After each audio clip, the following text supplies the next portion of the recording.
Recording, and we're Mm, recording. Welcome, Nice. everybody. Thank you for coming to the second part of making faces on Quill.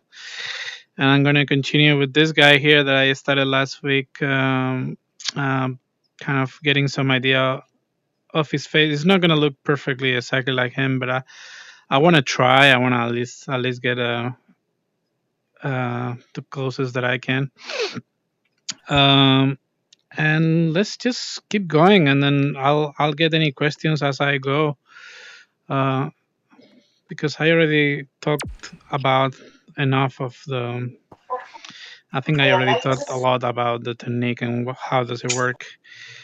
So I'm just gonna just continue working, and if anybody has more follow-up questions, I'll just go for it. I'm gonna try to uh, also at the same time as I'm building, I'm trying to think about the lighting because that's one thing in Quill that your the lighting it's integrated in your strokes. So basically, you're not really lighting the scene; you're coloring the scene. And Goro, you can also talk about this. That you're much better than me in lighting stuff, but I You can think also it's. this time I'm here, so you can also talk as much smack about me as you want. Oh, sorry Told about you that, he'd man. watch it. I knew you would I, watch. So. I did my homework. Well, I wasn't too bad, right? You're right. Like when we talked about it in the beginning, right? The way we work and stuff. It really like knowing the tool and knowing what the output is. A lot of times I go for it like you say, like without thinking about too much of, oh, this the stroke is not aligning properly and stuff like that, because I know it's like, one of my daily paintings or something, and it's more about, getting the story idea across for me. That's for example something I focus on, that the idea is in the foreground. But if I would do something like, you know, um, to our mothers or something, the short film, then I put more time into how I build things. Hmm. um, it really depends on the purpose. So definitely, the way you're doing it here is like an amazing way to do it, especially for like longer format stories, because then you have to also think about stroke efficiency, but also for the fidelity of the character, right? You can light it better and stuff like that. But it also takes longer. So it Yeah, really depends on what the output is. yeah. It does take longer than maybe using Just a a quick different lathe. technique, Yeah. quick lathing, and build a quick sphere, and then suddenly deform the sphere, and you have a face, and that also is valid. But in this case, I want to be a little bit more accurate, a little bit more. I want this character to kind of look like the actor here from the Yeah. show. If you So would do this with a lathe technique, it would take like, billions of polygons. So that would not be a good way to do it exactly, yeah. anyway. So we're taking advantage of the fact that each one of those things is a stroke, a very long stroke and a big one. So I'm trying to take advantage of that and use the gradient that comes integrated in the strokes. Like I was explaining last week, if you know how Quill works, you know exactly how a stroke is made of. A stroke is a line with a direction and a thickness and a color gradient. That it's all is one directional, right? The color gradient cannot go in the other way horizontally. It only goes in the direction that the stroke is being built, right? So if I oh sorry if Nice. if I bend this guy, the gradient is gonna follow that direction, right? So knowing all of that stuff, I'm trying to take advantage of that and create those gradient and those shadows here. And let me start also building the hair a little bit. I think I had a little bit a sketch of the hair, maybe. Oh, it looks so different from my sketch. Huh? Anyway, uh, let's start with a little bit of dark. And the hair, I think it depends a lot of obviously on the character. In this case, I'm just gonna build a rough volume because he's a curly hair guy. So it's just gonna get a nice volume in there, like a blob, and I will eventually create some silhouette hairs to give the impression that all these curls are coming out. Also, I forgot about the ears. So let me get this sideburn thing here very quickly. Um, the ears, the way I've been building ears recently is also trying to optimize as much as possible. So following the same technique, just getting one big stroke and just kind of getting that in there as a base. That usually works.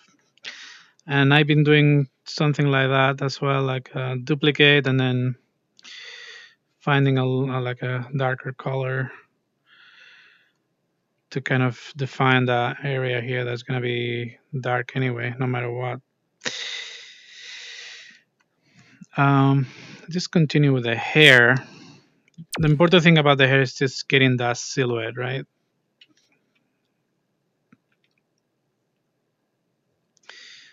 So it's just try to find these angles that you find that these are the important angles,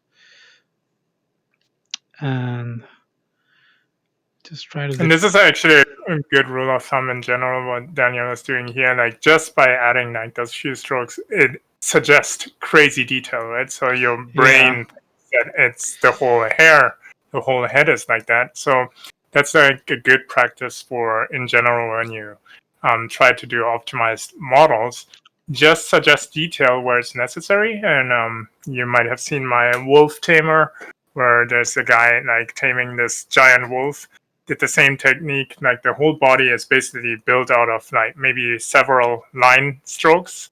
And then I just suggested the fur detail in sections where the silhouette breaks up to yeah, break up the silhouettes. And then then you think the whole body is filled with fur. So that's like a good technique to keep the poly count, the triangle count low, but suggest like a crazy amount of detail.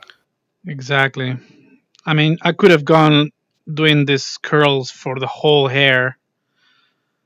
I could have done that, but it's not efficient to do that. Yeah, it's a very common mistake that I see when I, look at other people's quill files sometimes that you, because it's so easy to duplicate, Yeah, like you intend to duplicate, like for example, grass, like even if you don't see it, you just duplicate it. But then it's fine when you stay in Rift, but if you want to upload it to Media Studio or something, then it becomes a problem. So it's good to learn how to do these things.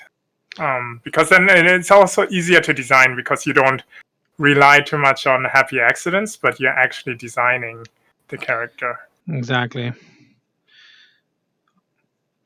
Yeah, and notice that I draw these things based on points of view, right? This is a point of view that I like, but there's also the front. There's also this one, and I'm trying to get each point of view, make sure that it looks good in silhouette. Uh, and just by adding those little extra silhouette lines, especially it's easy here with the curly hair guy. Let me fix this mouth. It looks horrible here. Um, but yeah, like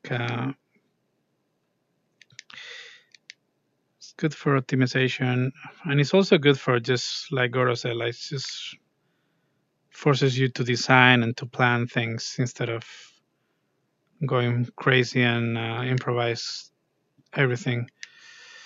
I mean, nothing wrong about improvising, I guess, but it depends on the kind of piece that you're trying to do, I guess. In this case, we're trying to get something more like a figurative illustration. Um, okay, so the hair, the lighting of the hair is a little tricky. What I'm gonna do maybe is darken it a little bit in general. So let me just I should have separated the hair in a separate layer actually, but it's okay. Let me just separate it right now. A good trick to separate things is holding the right trigger, right? And even though I'm selecting things that I don't want, I don't care. I just carefully select the things that I need, and then holding both triggers goes into negative mode. So I just tap, slowly into the things that I don't want, right?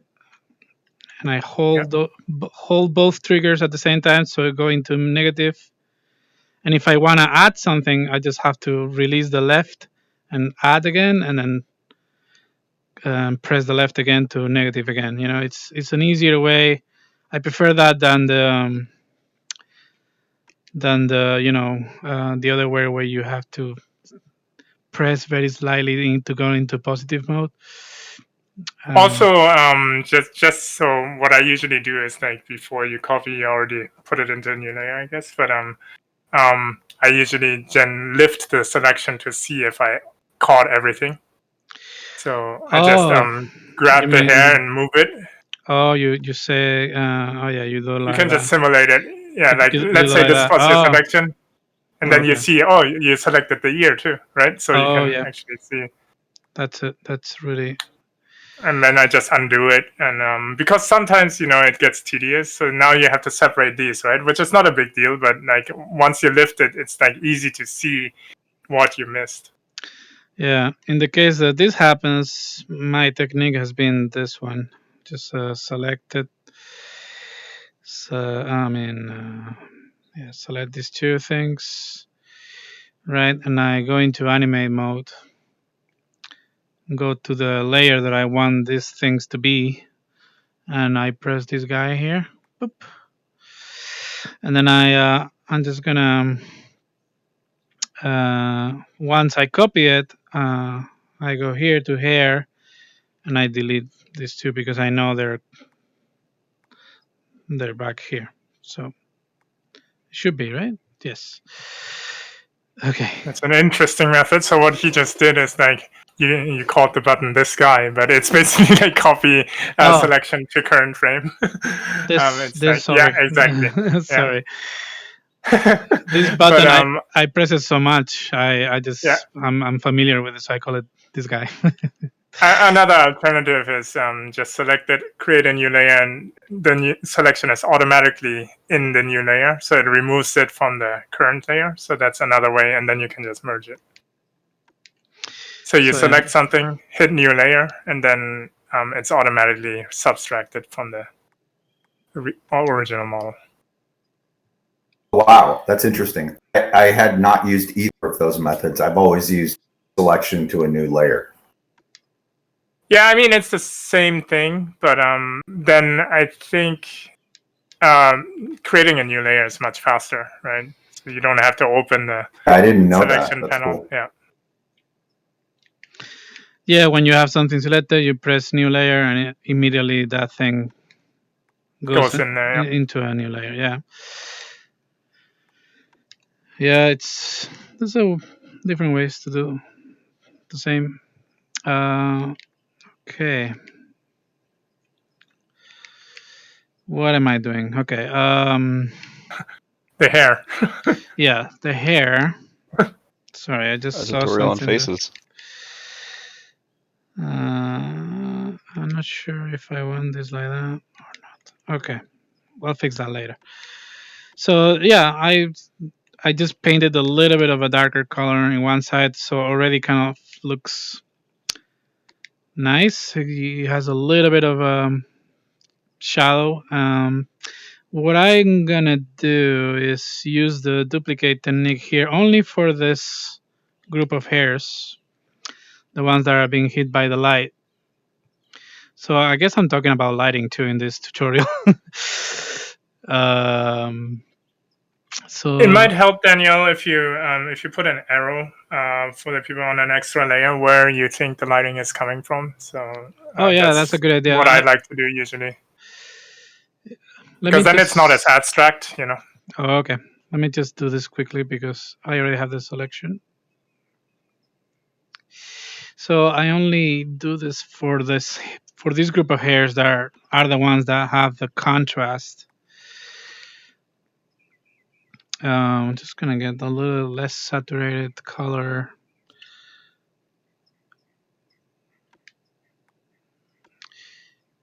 And I like to do this, yeah, just to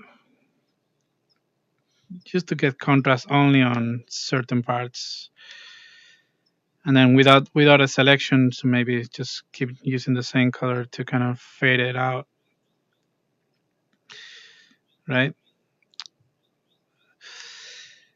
So it's kind of similar to other techniques that you've seen, but yeah, having that contrast here really helps. Maybe I would do even higher contrast on the bright side,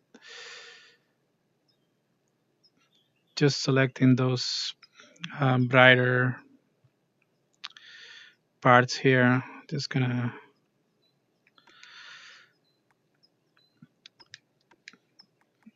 because I'm looking at the picture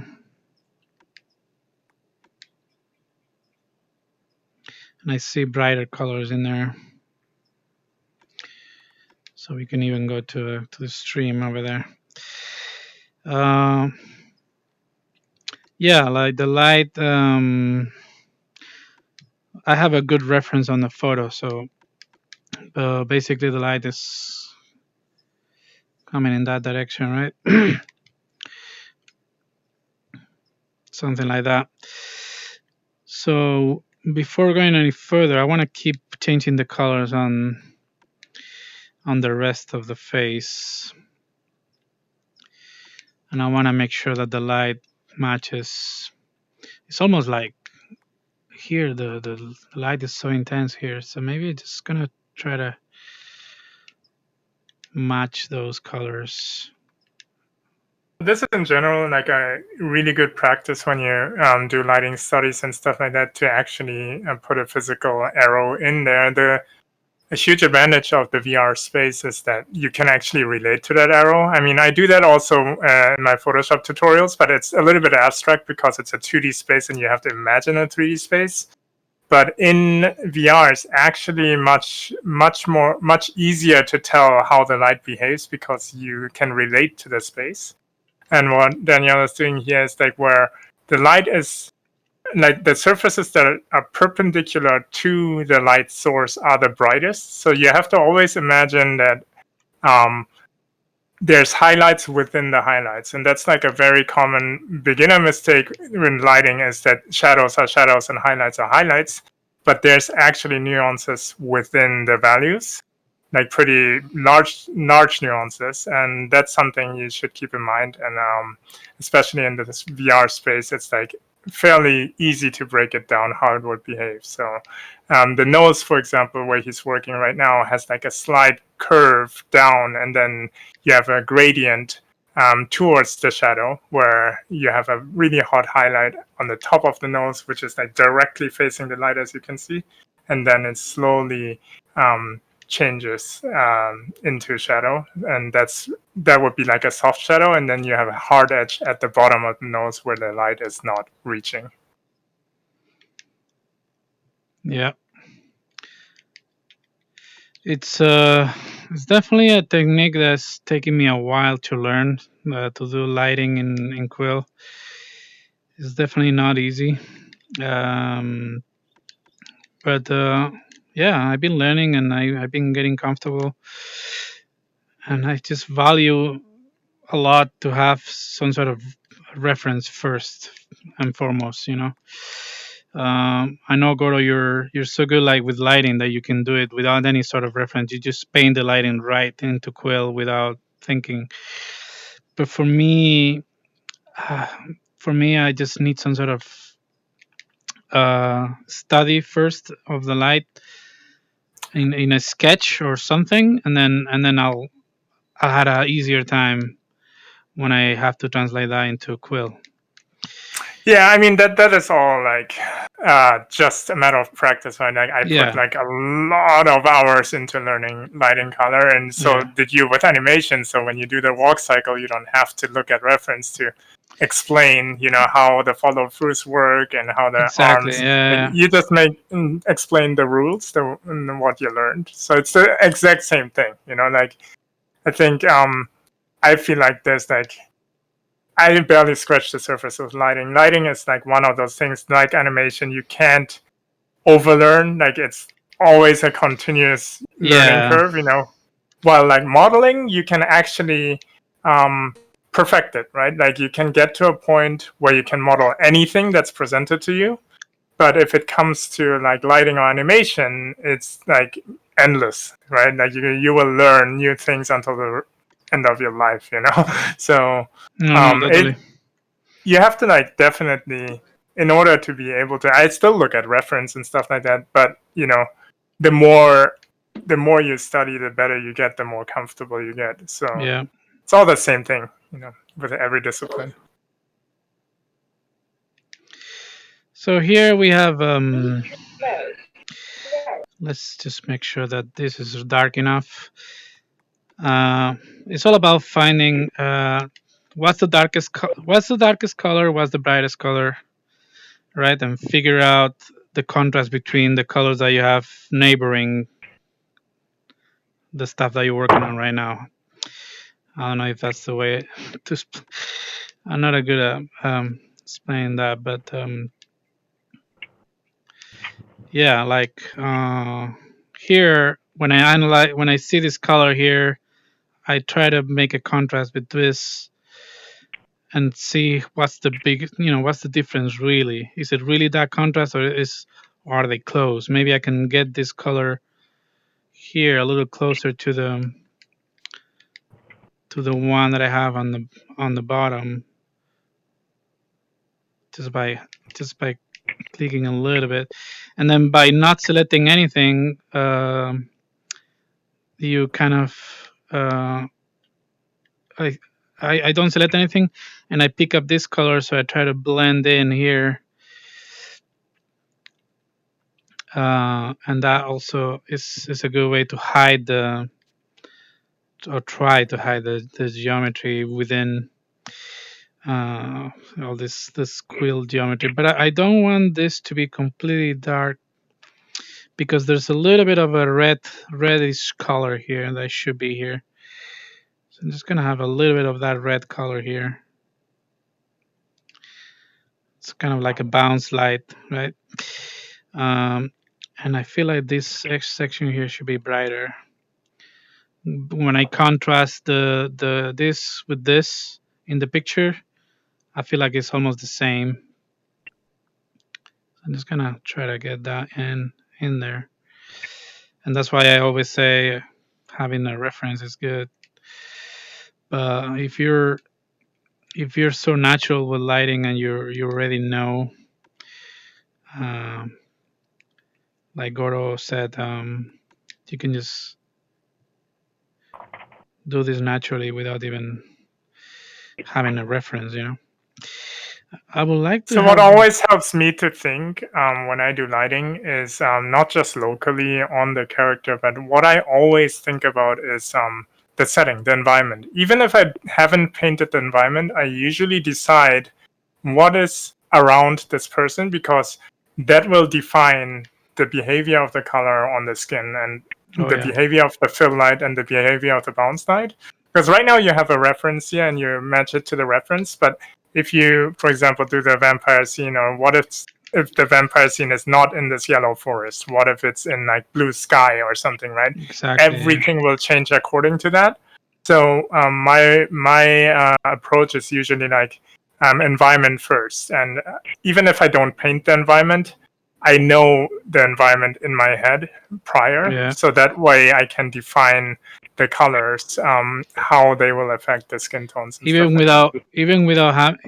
even without seeing the environment yourself, you just I go for it. always think of it. Yeah, I always think of it. Like, for example, in this case, I might think of maybe he's standing on like a yellow sand ground that will change the bounce light on his chin to a more Oh, orange, really? right? And Oh, then is the sky blue or is the sky red? And I always think about that because that will like drastically change the behavior of the skin and stuff like that, right? So Yeah, I totally agree. And it's not only that, it's the actual contrast against your painting. So if that background was bright yellow, maybe painting the skin completely differently because it would be darker or lighter compared to it. Like colors actually change based on what color they're next to. yeah, yeah, So exactly. Yeah. that's why I actually throw a background color up behind me before I even start painting, like you did.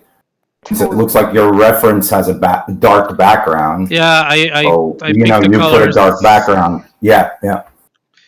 similar to that one. So, and I realized this part here of the face is a little less saturated. So, saturation is also a thing to bear in mind when you're choosing colors and try to figure out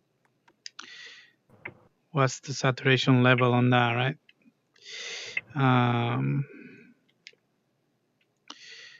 yeah. So, as you can see, I'm also using those strokes that I did in Quill as a almost like a mask. So I know I'm painting this gradient, and the gradient is inside of that mask. It's kind of a cool way to do. Let's say I want to get this this jaw muscle shadow right here as an example. So I can just do a new stroke here. Or maybe you know what? Let's do this part here. And I use that stroke as a oh, my tracking went crazy. Just gonna match the color more or less, and then use that as a mask to create this new gradient here. Just a little.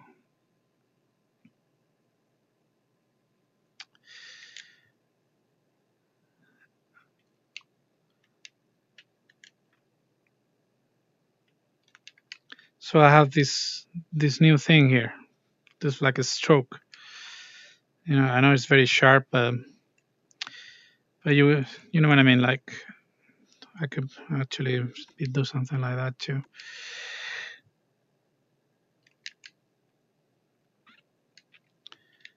So you get any stroke you want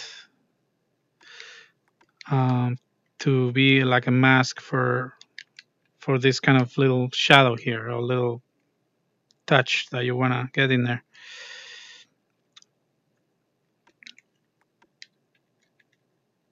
And that helps a lot to define things. Also, there's a point in the where I start doing just I just want to blend these things a little bit more.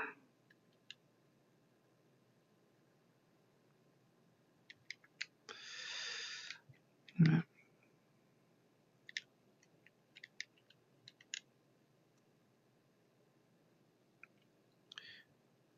This should be. It's definitely harder to.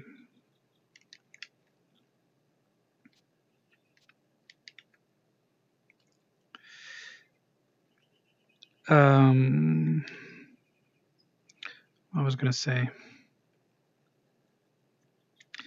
Let me just blend these things first a little bit, and then use the bright color again. Yep.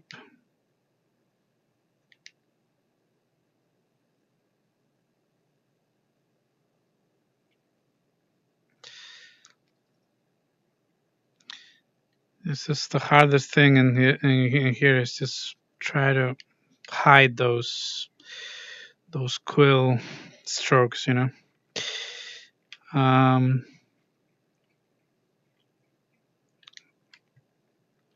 I was gonna talk about the next thing that I would do is to start defining some features like a sharper, and for that I would just use like a line drawings. So I would normally get the sphere brush and like a super dark color and start getting a little bit more kind of more detail in terms of illustration almost.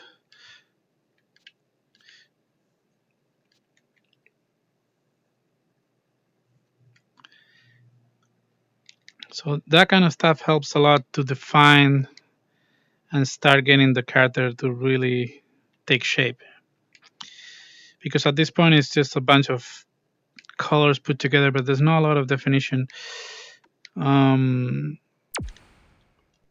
So we can start kind of getting that definition there, especially if you're trying to be precise in the, like for example what I did with the vampire girl.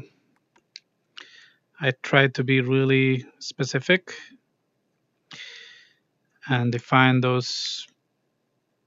face really well. So those little strokes, and it's almost like adding the cleanup lines on a drawing, right?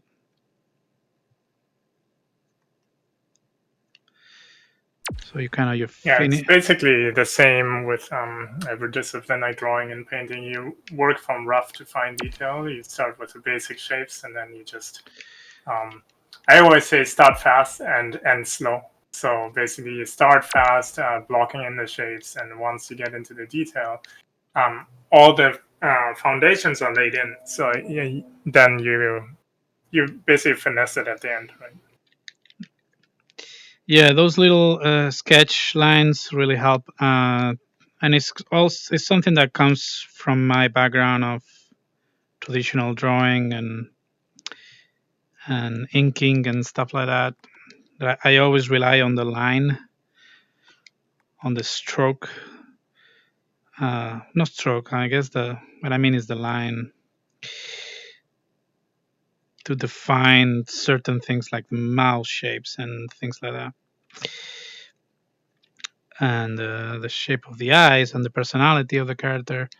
A lot of these things are finally much better, easier to define when you just draw them. It's interesting how you think in lines, because I do the same thing that you're doing right now, but I think of light. So basically the way I do it is I add bevel lines, highlights, and stuff like that. The same way you do, but it's basically a different mindset, right? Like I paint the sharp highlights and stuff in form of lines sometimes, and then Yeah, the me too. ambient Yeah. occlusion and shadows, right? Like so. Yeah, I try to think about that too, but sometimes I can't help myself going back to those roots of pure illustration, you know. But yeah, no, I learned a lot from watching you work, actually, Gordo. So I guess it's the happy combination of the two, you know, because you Yeah, can't, definitely. like, the structure and the form is also something that I don't want to lose. But obviously, yeah, you have to think about lighting and the pure sense of light and how does it affect everything, you know. It's gonna get that Well, what's definition. interesting too is you're using traditional caricature art illustration techniques, right? Yeah, So all these little yeah. folks, and that's Quill only lets you do this so easily to build like 3D structure and then do cartoon. Yeah, I'm getting a little cartoony, but that's kind of my. I can't help Yeah, it. but it's nice. It's your style, and it also really sells the character quickly. So here, I would like to know how to do this gradient that we have going on here. Unfortunately, there's no easy way. There's no easy way to get that going on in there. I wish I could maybe substitute It might be this. worth that, Daniel. It might be worth having a stroke that is halfway between the two colors. Maybe that's something that could resolve that. Yeah, thinking about maybe I can do a big stroke here that goes. Let me see if I get somewhere there.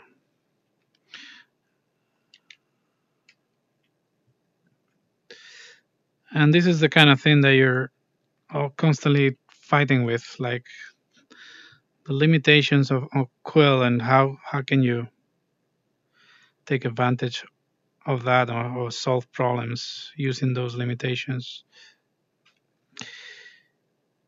In this case, I'm gonna try, but I don't know if it's gonna work. So one thing I say about this right now, what you're doing, if you want to do a long story or something, it's at some point you have to also watch the draw call count, and draw call is whenever like each layer is a draw call, each PNG is a draw call, and I think the limitation of the draw calls is right now it's 65, and you'd be surprised how fast you get to that limit.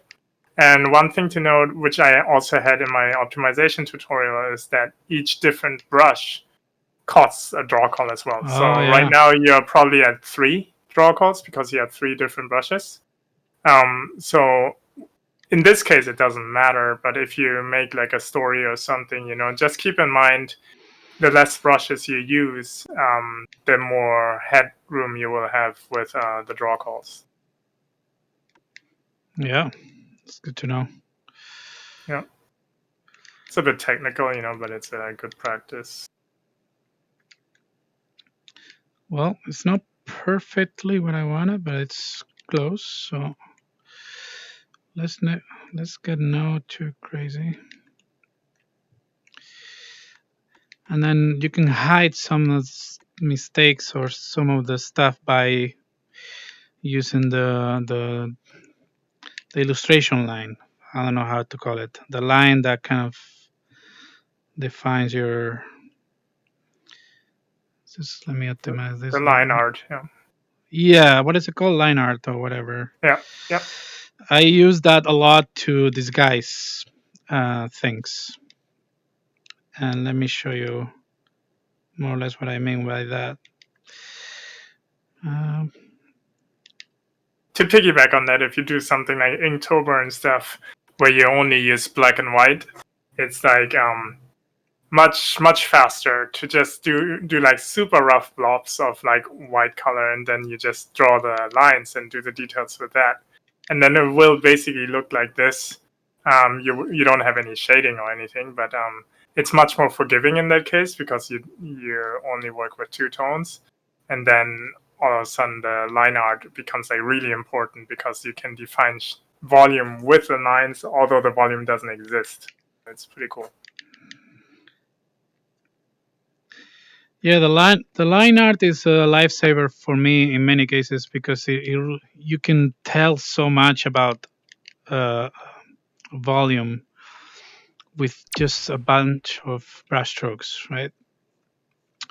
And in that case, I use my background of drawing in line art in traditional media to really help the Quill illustration take shape and really have that definition that it wouldn't have otherwise, right?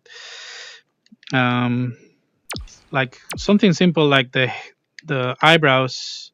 If I add a couple of things like that, so simple, but it makes those eyebrows much more defined and they have the more personality.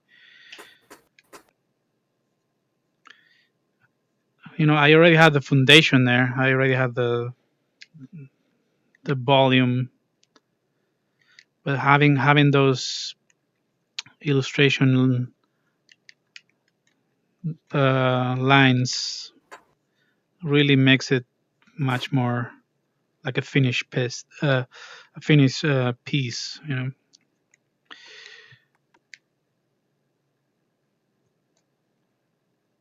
Daniel, did you do the inside of the mouth, or are you going to do the teeth or open the mouth at all, or Oh, no? I haven't really.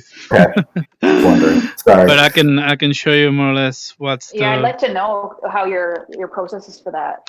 I was thinking to do all of that when I do the class about lip sync, Yeah, that makes sense. but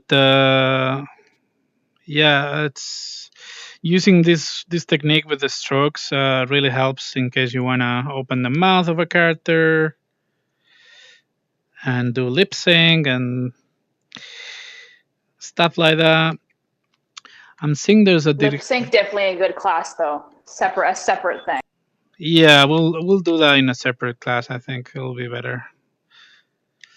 So I would like to do this extra kind of this shadow here. He has a very clear direction, and I'm thinking if I could get that in there. And this is like imagining you're in Photoshop and you create a new layer, and you have that layer, and you do the lock transparency when you paint. So I think it's almost like the same concept. I have this new stroke, and I'm kind of like masking, so I only affect every time I paint. I only affect this stroke, and when I'm grab tooling, I only affect this stroke. So I don't know if it's the right thing, but I think it's gonna work.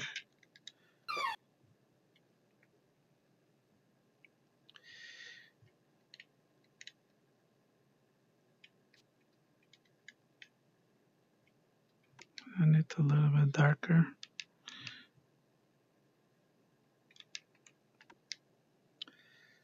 I kind of like that. Yeah, that looks great. That is a muscle there too in that direction. So you're right. Yeah, it's also the direction of the light as well. So that makes this area here, it should be a little bit brighter. I feel like in the photograph there is a nice contrast there of the values. So we can make this darker.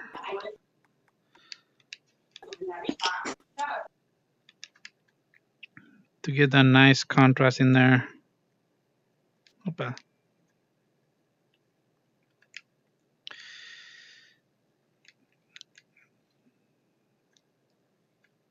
Actually, no, it's not that. I think I did it a little too much. Anyway, it's kind of hard to paint and talk at the same time. But yeah, it's Doing looking a good job though. it's looking all right. It's looking all right. Let me see if this area here could be a little bit more.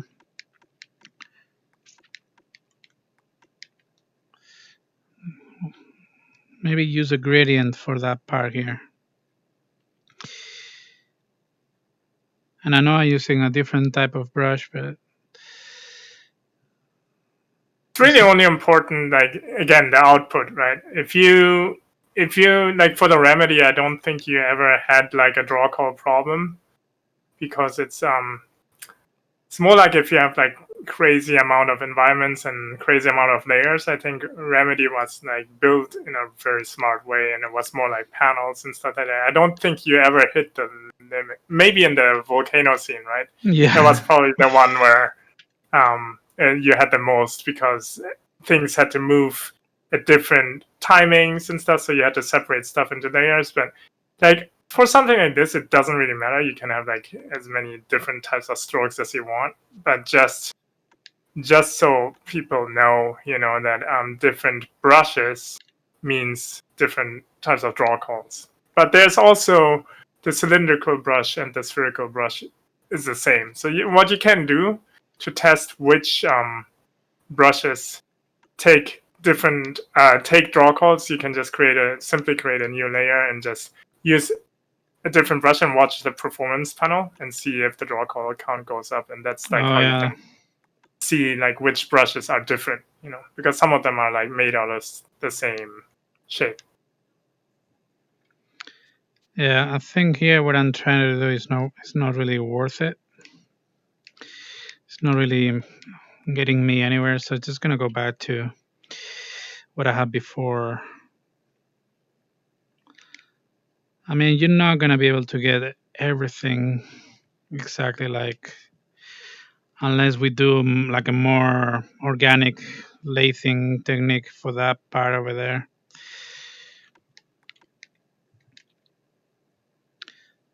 But it's definitely something good to think about. Just gonna get. I feel like the top is a little darker, huh?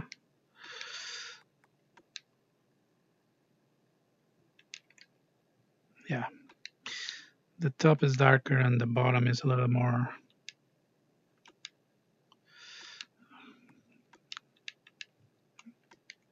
Daniel, so another question. Everyone loves to put bright highlights on the eyes and stuff. How do you handle that in Quill? Well, 'Cause it doesn't move, right?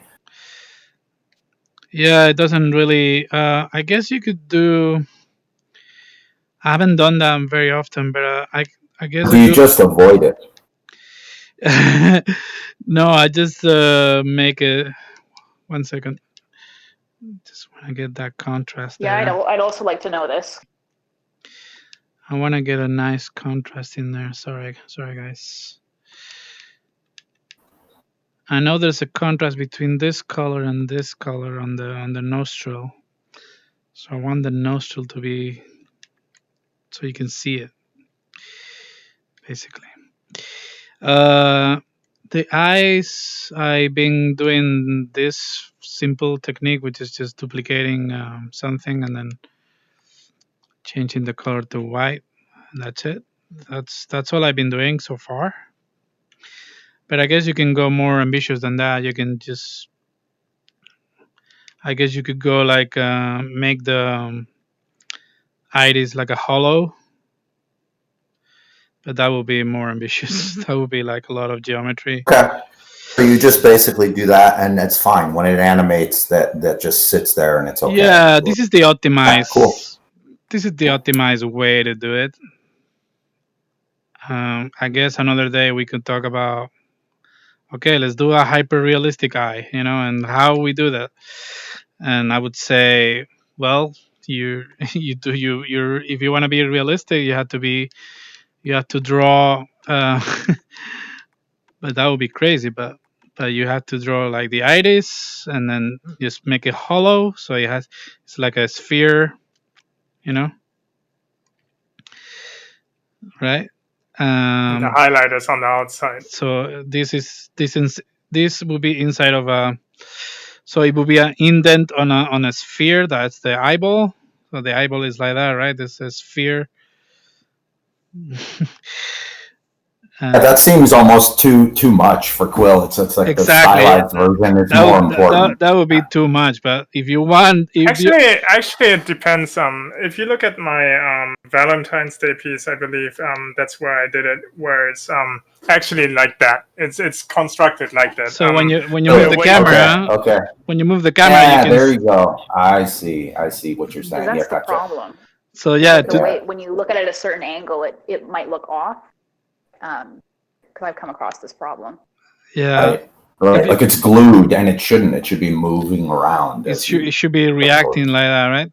No, I get what you say, but in order to do that, you have to build. Actually, put a parallax behind there. Yeah. If you have an eyebrow, if you build the eyeball with just one sphere like that, you're not gonna be able to do an indent unless you do a very high. You would have to, you would have to lathe it, and of course, then it's like a little bit, bigger. You have to do a high res sphere. You could do a high res sphere and grab tool the middle and push it in. Yeah, exactly. You would have to be much more precise about it and really But yeah, but this works for me. I don't mind That it, seems to work and great. it's Yeah, kind of yeah. like a illustration caricature style. So really, that's the style that I feel like works best for Quill. For Quill in an optimized way. Also, it's actually a common practice Absolutely. in feature film animations that you have a control over the highlight. You can just move it individually and stuff. It's pretty common that Yeah. you can glue it like a texture, because a lot of times, a realistic force highlight it might to not be look there. right. Yeah. Yeah. And then yeah, let's just keep doing some more of this nice detail that I like to do to really define and finish the character, make it look nice. And notice that I'm doing this freehand. I'm doing this without even thinking too much about making precise. I'm just trying to be a bit more artistic, like if I'm. You have like about around 10 minutes left, Daniel. Yeah, it's almost finished anyway. So I keep thinking that this should be a little higher right there, but whatever. Actually, hang on, let me try again.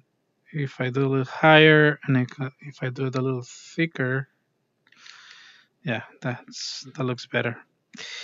And I will have to do the same on the other side. But obviously with the right lighting. But yeah, it's just hard for me to work this fast. Anyway. Amazing. And I love how you're catching a likeness of the person caricaturist. I still think that this could be a little bit. Sorry, I'm obsessed with it sometimes. But yeah, just a little shadow there, I think, is something that helps.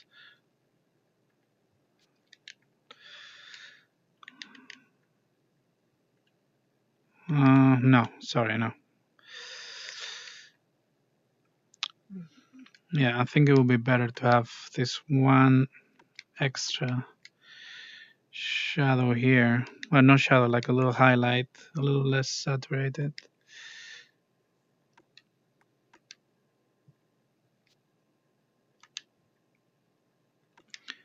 And just grab tool it.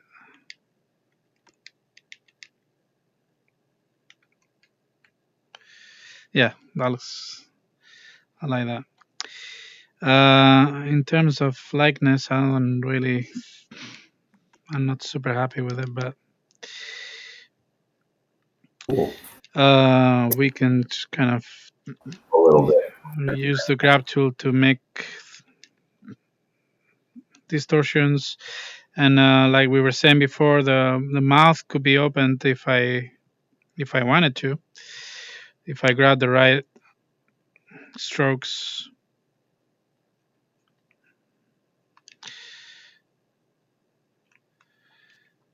I mean, you could definitely do that. Eyes look so expressive and they're so simple. So when I talk about lip sync, I'll be more specific. But yeah, when the jaw opens, it's not just the jaw; everything else has to kind of react to it. So grabbing this, I think, is better. Sorry, not that one. So My that only suggestion is maybe his nose could be a little bit more angular, exaggerated. But that's yeah. But then if I do that, those lines don't work. So you say the nose is yeah, it's not totally exactly like the character, but like it's very triangular. Like if you look at his nose. oh yeah. I'm not. Yeah, I didn't do this as like I wanted to do it, but I wanted to kind of explain and talk about the process more than anything. I would I would change a lot of things about this right now, but I don't want this to By being a be perfectionist, forever.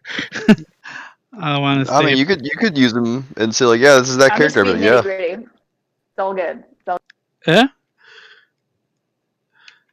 yeah. I could be obsessing about details in this forever. But One quick trick that you can do, which I usually do, is like you tend to have like more blood in the nose and the ears.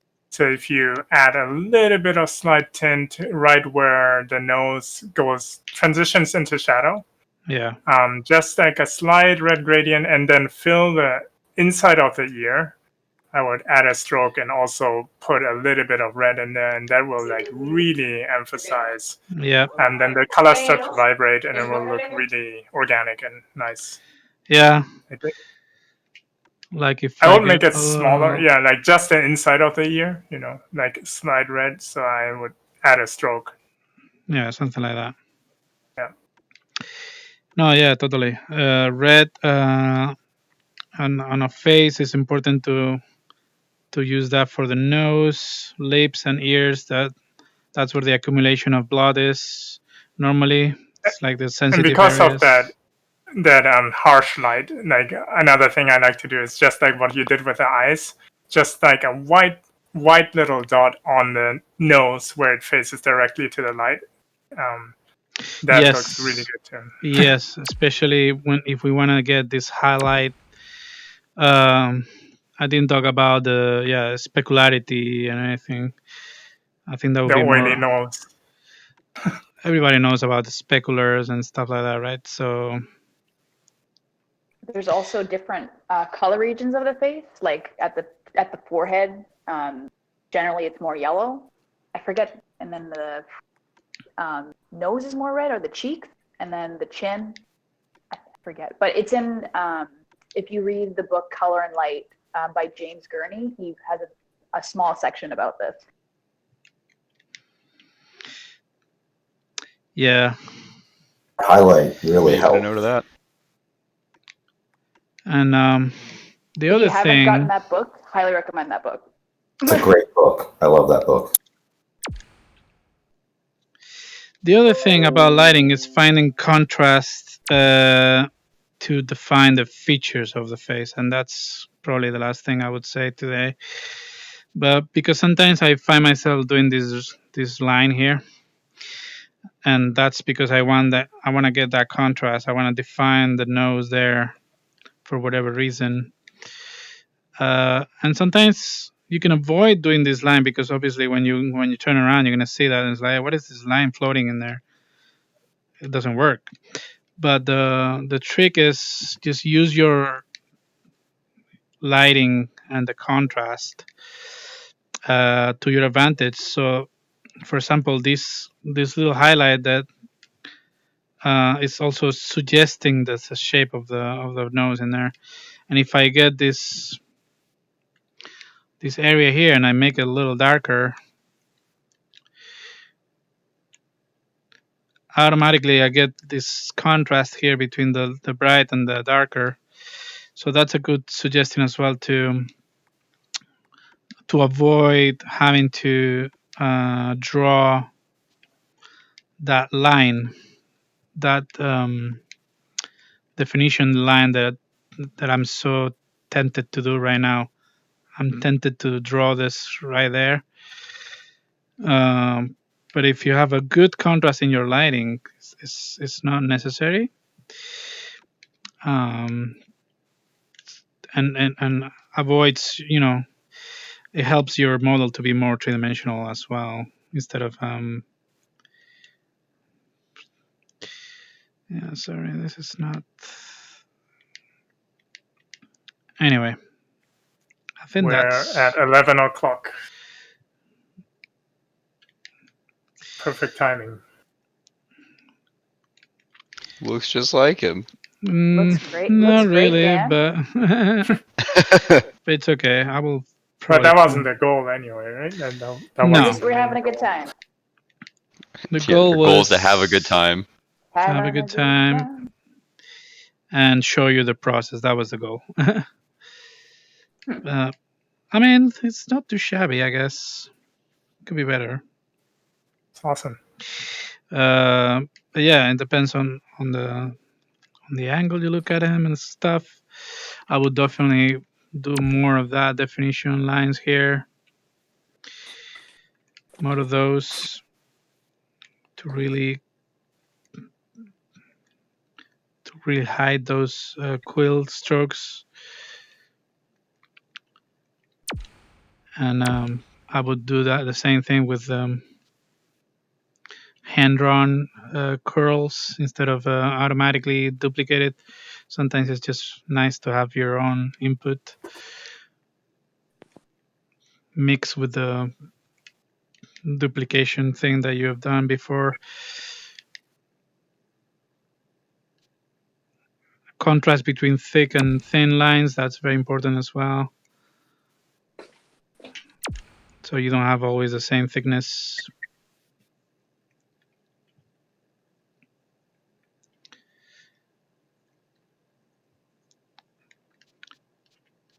And have those suggestive strokes that really help a lot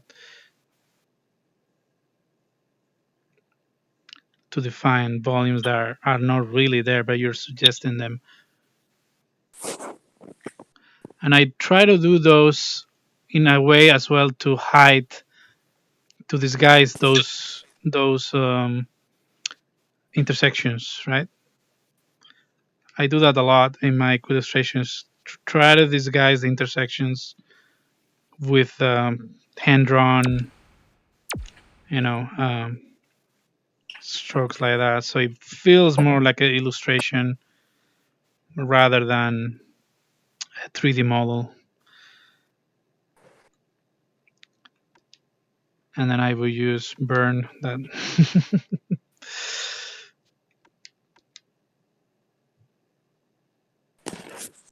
Just to unify those colors.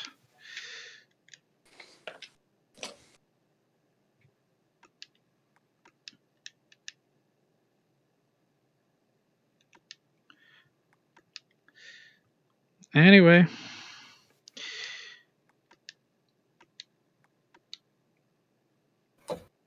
We're 2 minutes over. Yep. Any more questions? No, that's great. That's it. Yeah. Cool. All right. Thank you, everybody, for hanging out. And let me stop the recording. Thank you. Bueno, marico, pero es lo que hay.